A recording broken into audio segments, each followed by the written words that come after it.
क्रांतिकारी जयललिता सगळ्यांना. माझी मातंग समाजाला एक विनंती.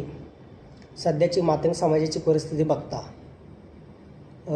आपण सर्वांनी मिळून लवश्री विष्णुभाऊ कसबे साहेब यांच्या पाठीमागे उभं राहिलं पाहिजे. त्याचं कारण एक असं आहे की 1 ऑगस्ट 2024 जो काही सुप्रीम कोर्टाने निर्णय दिला होता आरक्षण उपवर्गीकरणाच्या बाबतीत, त्याची अंमलबजावणी अजूनही हे राज्य सरकार करत नाही. आता का करत नाही त्याचं अनेक कारणं आहेत. आपण बघू शकतो की या उपवर्गीकरणाला उघडपणे विरोध केला जातो. तसाच विरोध सगळ्यात जास्त आतून केला जातो.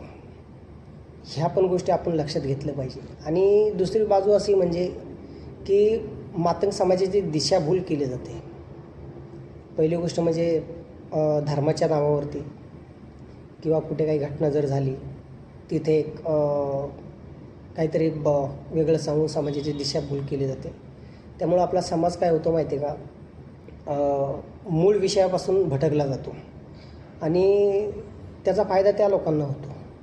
त्यामुळं मला एकच सांगायचं की जे काही विषय असेल त्याच्यावरती तुम्ही तर काम कराच, परंतु जे मातंग समाजाचे जे काही प्रश्न आहेत, जे वंचित ठेवले गेलेले आहेत, त्याच्यावरती जास्त फोकस दिला पाहिजे असं मला प्रामाणिकपणे वाटतं.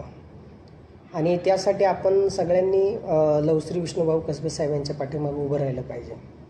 बघा, त्या व्यक्तीचं वय काय आणि एवढं समाजासाठी संघर्ष करतायत, झटतायत.